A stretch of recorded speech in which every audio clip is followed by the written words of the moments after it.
Hey y'all, welcome back to my channel. It is your girl JaKayla here. If you have not, make sure you hit that subscribe button so you can join the family, period. So let's get right into it. So this video, as you can see by the title, is my job testimony. So I watched a couple of these on YouTube and I was like, I got a little testimony on myself. If y'all have been following my journey, you know.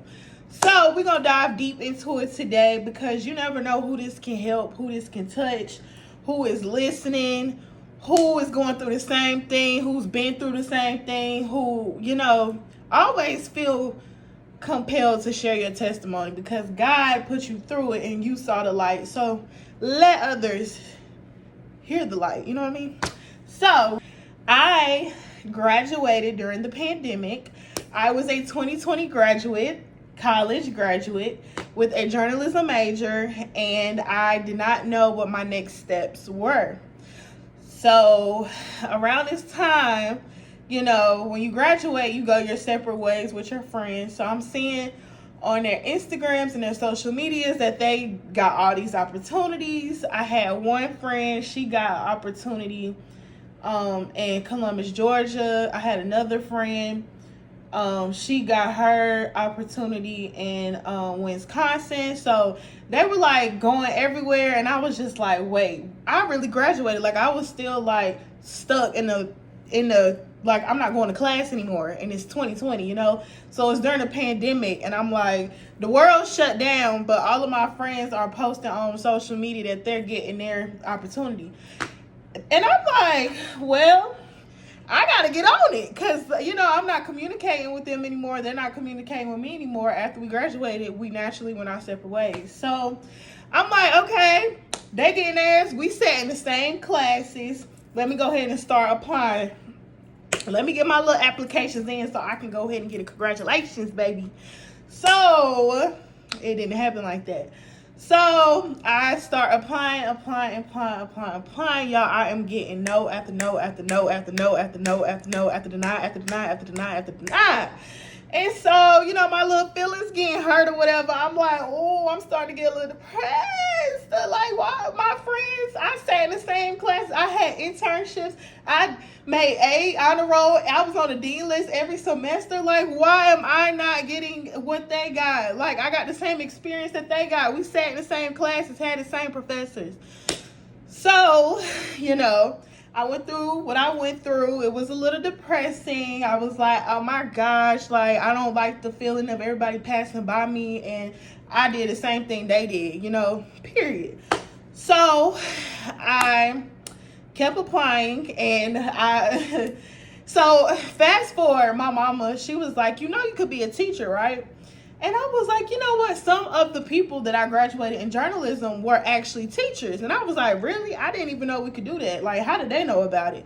So I started applying to teaching jobs. So I applied for a teacher assistant job. This was my very first teaching job. And y'all, I taught from 2020 to 2024. And it was a disaster from 2020 to 2024. And I was like going through it from 2020 to 2024. So this is a 4-year time span. So I'm just like, oh my God. So the first teacher job, I'm going to tell y'all about this. So I wasn't a full-time, I wasn't the full teacher. I was just the assistant to the teacher. So I had a lady, she was very captivated with me. Like, I really caught her attention. And she was a teacher. Mind you, she's supposed to be teaching the kids, writing lesson plans, going over stuff, I'm over there like, I don't want to be here. It's just simple. I didn't want to be there. I got in there and I was like, this is not my environment. I done sat through elementary school, middle school, high school, and college. I don't want to be back I don't want to be back in the classroom setting if it's not college. You know what I mean? So every day, I worked there for probably like 2 months, and every day I went in, I just was like not feeling it. I just wasn't feeling it. I'm like, this is not me. I'm too creative to be somebody's teacher assistant. Like, all the projects and everything, how happy I was in college, everything that I completed. Like, I'm like, this is not for me. I just was not feeling it at all, y'all. First one was not feeling it at all. So fast forward, I told y'all she was like really captivated with me. So it was her and another girl, and the other girl was my age. We were the same age, and the girl, the main teacher, she was older than us. She was probably like, I'd say she was probably like 6, 7 years, maybe 8 years older than us. So she would like try. So the other girl was a teacher assistant. I was a teacher assistant. So we were both teacher assistants. And then the main teacher, she was like, she was older than us. So she would try to play us against each other. Like, she would talk to me about her every single day for 2 months, y'all. Every single day I worked there, she would come in, she would talk junk about the girl. She basically said that I was her teacher's assistant, but the girl was the man teacher assistant. So she would come in there and she would be like, oh yeah, he talking junk about her. He said she's not motivated. She don't do this. She don't do that. She's a bad teacher assistant and she don't want to do nothing. And so she was going back talking to the girl, basically saying the same thing about me, which I didn't want to be there because I never ever desired in my life to be a teacher. I'm just going to be honest. So it was a lot. It was a lot. It was a lot. 2020 was a lot. Like, pandemic, graduation, world shut down, don't know what I'm doing with my life next. It was just, I don't even want to think about it. It was just, y'all know how 2020 was. Won't nobody feel in 2020. I'm not the only one. So fast forward. I finally quit that job because me and the lady that I was under, she was the main teacher. Me and her got into it. Like, was about to fight, like fist fight. Yes, we was about to get there.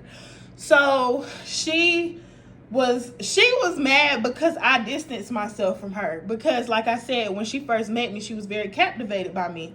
So I stopped fooling with her because I knew that she was talking junk about me to the other girl and talking junk to the girl to me. So I was like, I don't like mess, and I don't have time for it. Like, everywhere I go, I just feel like people are captivated by me and wants to start drama because they're jealous of me. That's just always what it's been my whole life. So anyways, yeah, so we got into it. She basically was like, oh, you don't do nothing, da da da da. And I was like, baby girl, I got a degree in journalism. I don't have to do nothing. I was like, you're the teacher. You don't do anything. I said, you sit here all day. Y'all, she used to come in every day, complain that she was fat, said she was depressed, and that she craved chocolate all the time, and chocolate made her depressed. Like, then she said that her boyfriend was cheating on her with a fat white woman. He had like a obsession with fat white women, and he was like really obsessed with fat white women. So he was on some type of app, and he went and was obsessed with the fat white woman. She found it in his phone. Like, she always had a sob story every day, and it was bringing me down because I'm like, I already don't want to be in this environment. I just don't want to be here.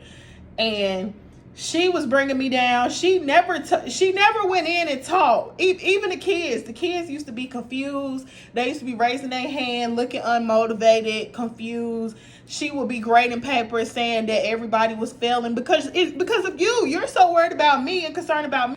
Okay, so anyways, that was the first horror story. Basically, me and her almost fought, and I told her off because I said, you sit here and you worry about the wrong thing, and these kids don't even know what's going on in a class because you're so captivated with me. And then, like, sometimes I would go in there, she'd be like, oh, you not talking to me today? Oh, we not friends no more? And then she would just complain how she ain't had no friends, and her man was cheating on her with a big fat white woman. She was just so messy. She was so messy, and the kids were failing. So, yeah, if you're watching this, still don't like you to this day. Anyways, moving on.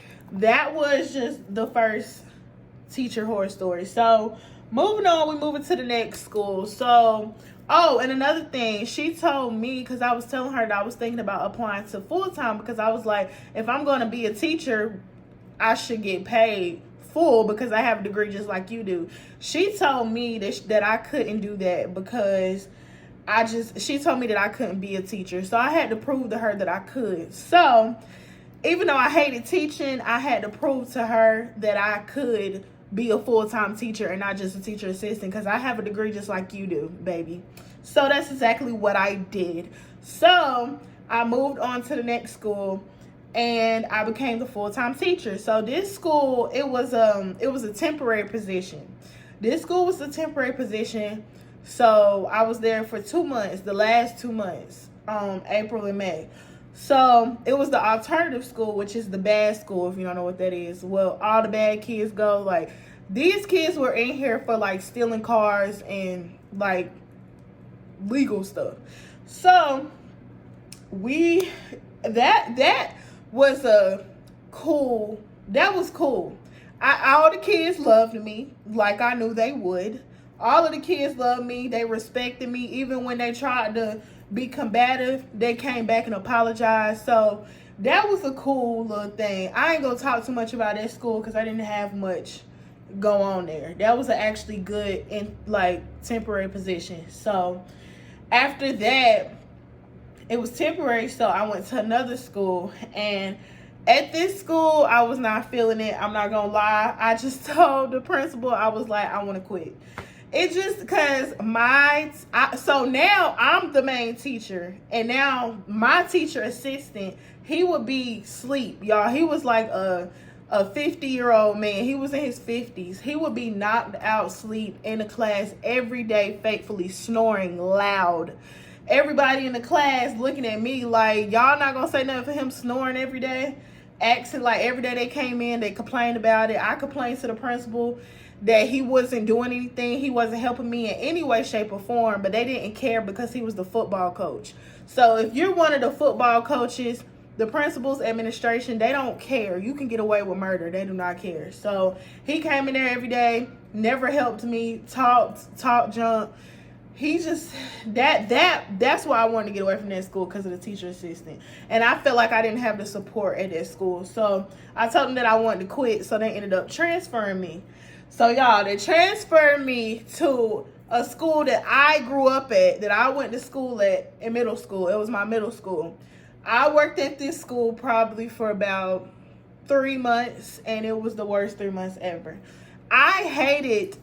So I'm going to give y'all a little backstory on this school now that I was at. So I went to middle school there. I liked it in middle school.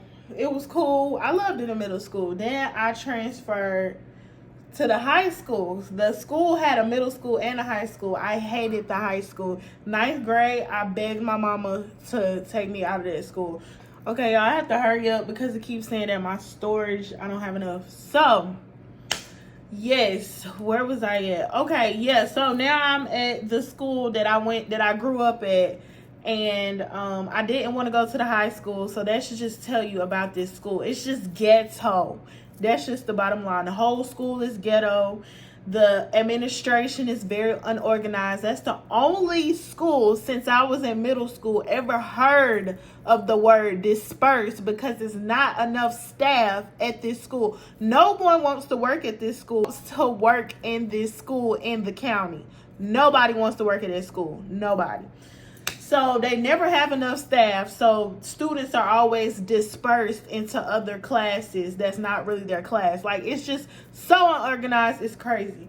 So they put me in a class with a lady and another black lady. So we're all in a class together. The black lady is the teacher assistant. The lady, she is the other teacher. So me and her are co-teachers. Here she is. She's like in her late 40s. So she, from the moment I got in there, she was looking me up and down, giving me like she trying to figure me out. Like, and that's what I hate about working with an EC. If you're an EC educator, comment down below, because they always do this co-teacher. It's either you and another teacher, or you, another teacher and a teacher assistant, or you and a teacher assistant. I'm grown. I don't want to work in no setting closely. I got fed up because I stopped showing up like a couple days because I was so mentally through with this school. Like, every day I was trying to quit with the principal. I was like, I cannot grown. I don't want to work with other adults in a closed setting. I'm already dealing with the kids. So the treasurer had a talk with me, and he basically told me that I was not going to be getting paid paycheck. And I was like, well, that means that I don't work for you all. I'm not working for free. So I got up and I left. So it was me and the teacher. So she was sitting there in the classroom, but she went and called the assistant teacher, which was the black lady. She went and called her, and she called me, and she was like, girl, did you leave them in the classroom by themselves? Did you leave the students in the classroom by themselves? I said, no, I did not. The lady was sitting right there in the class with them. I guess I left her and the kids. I left them all. Because if I'm not getting paid and I already don't want to be here, I'm not going to be here. My mental health is already suffering because I'm here looking at y'all. In this school that I went to middle school in, that I barely liked then and couldn't go to the high school because it was too much. That whole district is just ghetto, and the kids are bad. That school, when I was in middle school, was known for being the baddest school in the county. So you can imagine how it is teaching them. I was like, mentally, I can't show up. I tried to quit every day with the principal. The principal was like, no, we need you. We need you. We really want you here. Da, da, da, da. I tried, y'all, but I was like, I cannot, get me out of here. So that's the ending of that school. Yeah, the lady lied and called the teacher assistant and told her that I left the kids when she was sitting right there. That just lying for no reason. Anyways, we're moving on to the last school. So this last school I was at, I told myself, I was like, I'm not teaching anymore because I never wanted to do it from the get-go. So why do I keep putting myself through this? But, you know, I was getting money and we need money. So that's why I kept putting myself through it. So anyways, y'all, this is the last school. So I got to this school from the get-go, another lady. The first story, it was a black lady. But all the rest of these stories, it was ladies. So, yeah. The black girl hated on me so hard. It was just like, that was when I was a teacher assistant. But anyways, we fast forward into the last school. So I get there. The lady don't like me from the beginning. She just don't like me from the beginning. She's my EC lead. I'm the new EC teacher. She's over me. She's the EC lead, y'all. So I'm gonna tell y'all about 2 instances from this last school. So the first instance, it was a black lady. She was in her mid-40s. And the EC lead lady who was over me, she was in her mid-40s. Now, they are best friends, right? The black lady is over the county. So she comes out to different schools. But she's friends with the EC lead. Mind you, the EC lead is over me, the lady. So she comes in and throw major shade my way during a staff meeting. She said, new teachers are always on their phones. New teachers don't stay after school to make lesson plans. And new teachers are so self-absorbed. Mind you, I don't know this lady from a can of paint, and I'm the only new teacher in the entire staff meeting. I'm the only new teacher. You from the county. We don't know each other personally, so why are you throwing shade? Because the EC lead, the lady that was over me, was talking bad about me to everybody around me. So this guy there that I made friends with, me and him both graduated from him, and he was the school social worker and I was the EC teacher. Me and him became super close because we graduated from the same school. We didn't know each other at the school, but we met there at my last teaching job. So we became cool. We still cool to this day. So this 45-year-old lady who is over me, I figured out why my EC lead did not like me from the very beginning. So this young boy, I'm 26, he was 23 and just graduated college. And we did graduate from the same college. We did not know each other in college. We met at this job, which was my last teaching job. And he was a social worker, and the lady had a crush on him. This 45-year-old lady, fat, short hair, glasses, so I can paint the picture for y'all. She liked this young man who just graduated college that year. This was his first social work job. And she told him, because she always saw us talking because we were becoming close while we was working.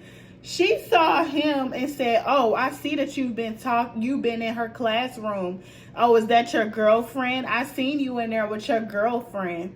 First of all, you are 45 years old, almost damn near 50 years old, sitting here giving me problems. You're over me, giving me problems, talking about me to the district. People from the district coming in to help me, and she, instead of helping me, she's throwing shade and being mean to me in front of the whole staff.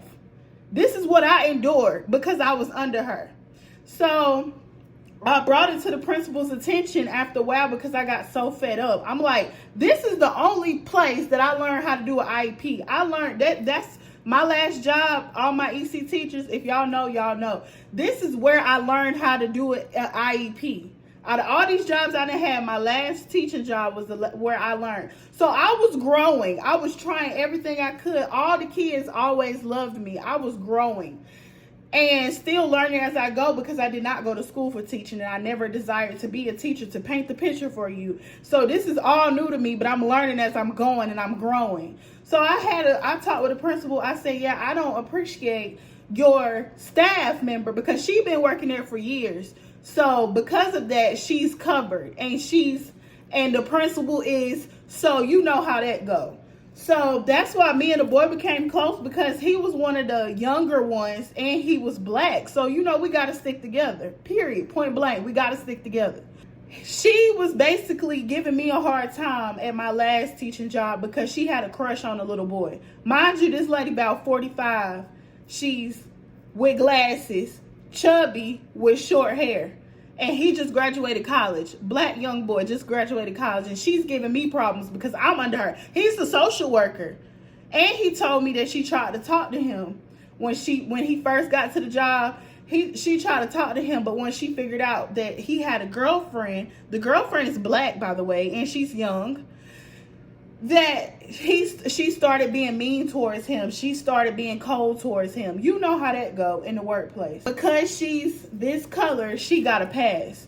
So, and you know, they all stick together within the work field. That's how they do, child. So it was just so much like that I endured. Like, I was publicly humiliated in a staff meeting because the lady who's supposed to be mentoring me and helping me to grow is literally sitting here talking about me to everybody. And that's why the lady came in, the black lady came in, 45 years old, coming in to shade of me who's 26, and I'm just learning. New teachers this, new teachers that, in front of everybody. So it was a lot, y'all. Like, it was really a lot. And I just got to my breaking point. And the last week, I was like, I can't do it no more. And I did my last check and I did what I had to do. But it was so freaking much because the EC lead who's over me didn't like me over a young boy who don't want her, who was in a relationship. But she gonna come talking about, oh, I saw you talking to her. Is that your girlfriend? Why? You go in and talk to all the staff. This lady was in the back of her classroom, is in the back of the school. She's in the front office talking to all of the staff. Mind you, all of the staff are racist. They didn't speak to us. If we walk through, we got to work twice as hard because they make us feel uncomfortable, won't greet you, walk right past you. Even the EC lead, she would see me every day, would come in and not even speak. And then the social worker who I was close with, that we graduated from the same college, he told me, he was like, yeah, she talks about you to anybody who will listen. And I'm like, how is the person helping me, supposed to be my mentor, talking about me to everybody who will listen when I'm just trying and I come in every day and I try? But you're talking about me. Yeah. But I knew that when the lady came in and shaded me in front of the whole staff for no reason, because I don't even know this lady. I don't know her from a can of paint. So that's how that last job went. It was very stressful. It was mentally and emotionally very hard. And I endured a lot by myself, but I got through it. So after enduring everything that I've endured these past 4 years at these teaching educational jobs, so I quit. Well, that was it in May. So I was like, I don't know what I'm about to do, but I knew I couldn't go back to teaching. It just wasn't an option.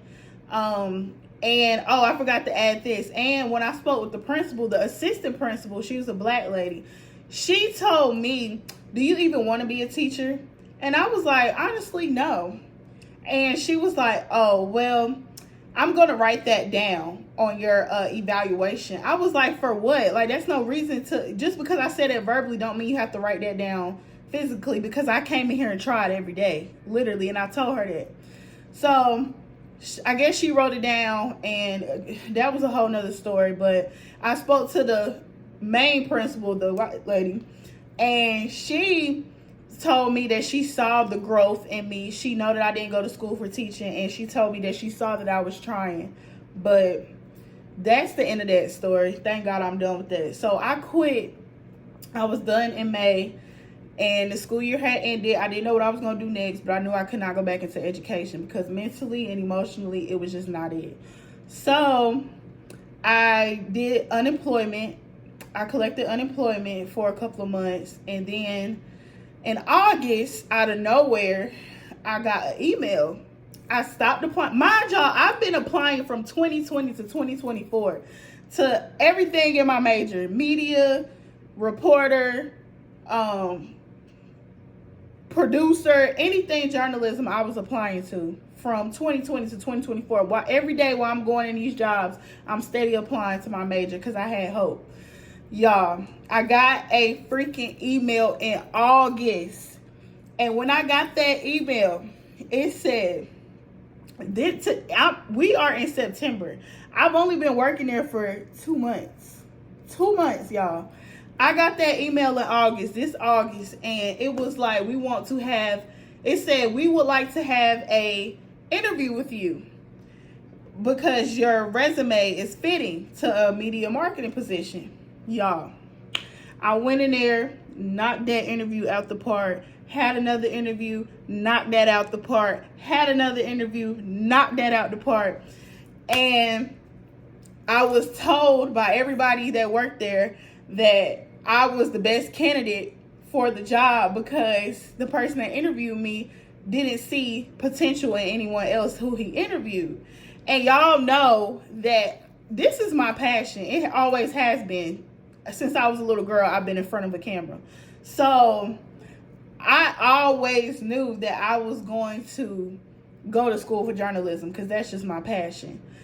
And I was in a news crew in elementary school. Like, we literally used to read off a teleprompter in elementary school in front of the entire school for the entire school to see. So I already knew what I wanted to do at a young age. So I got the job after a week later after applying, and I've been working there for 2 months, and it has been the best 2 months of my life. Like, I had internships in school, and this aligns so perfectly with my major, with my field, with my passion. It's just everything and more that I could have wanted. I am a digital media marketing coordinator. I record footage, I edit footage, I take pictures. I'm the photographer, the videographer, the graphic designer. I make flyers, I make graphics. I do it all. I post on social media content, I edit social media content, I create social media content. So I'm a content creator. I do digital marketing within the facility. I do a lot in my job title, and I have so many tasks every single day. And when I tell you, I do not complain, because if y'all know what I've been through to get here, to get where I knew that I always belong. This is why I tell y'all, if God put something on your heart that's for you, it is for you. It don't matter how long it take to get there. If God put that on your heart and he put those talents within you, he wants you to utilize them. That's why I never stopped. I created graphics in the meantime. I recorded on YouTube and edited every week, posting up weekly vlogs. I never stopped my craft. And I wasn't even doing graphics in college. That's something new that I picked up along the way. So And that was just in the meantime. So, and look at me now. I do it every day. I create graphics every day for work. I record. I do it all. So, this is my testimony after graduating college during the pandemic. The pandemic was enough within itself. Graduating was another thing. And where I'm sitting today is another thing. And what I've been through with haters, with older women hating on me, bringing me down, telling me the first teacher when I was a teacher assistant told me that I couldn't be a teacher, baby. That's because it wasn't in God's plan. Because He know that I'm capable of something much greater than what you're doing. I'm talented. I can create. I can literally create. I am so creative when it comes to flyers, when it comes to recording, editing content. I've been doing it. I have been on YouTube since 2016. Now, I've been consistent since recently, but I have been on YouTube since 2016. Baby, I do this. All the projects I did in college, A+, stayed on the dean list. That's why don't ever, if you don't take nothing else from this video, don't let nobody tell you what you are incapable of doing. Not a friend, not your mama, not your daddy, not your cousin, not your aunt, not your uncle, not your sister, not your brother. Don't let nobody tell you what you are capable of doing, because only God knows what He put in you to do. And if you don't take nothing else from this video, take that with you. Don't ever let nobody tell you what you can't do. Not your boyfriend, not your girlfriend, nobody. Don't let nobody tell you what you can't do, because all it is a hater reflecting their insecurities on you. At the end of the day, after everything I've been through, that's the biggest message that I have to tell y'all. So I've seen a lot of these videos, job testimonies, and I'm like, I got the biggest testimony to tell, and I'm ready to tell my testimony. So I just want to thank God first and foremost for this position that I'm in now. I go to work every day grateful, happy, heart smiling, ready to work. Any task you throw at me, I got it. It's mine. God already said it's mine. So I just want to thank y'all. I hope y'all enjoyed this video and take away the biggest message that I just told y'all. I love y'all. Please hit that subscribe button, like this video, and leave a comment down below. Share your testimony. Tell me what you think about mine. And I love y'all so much. Mwah. Bye, y'all.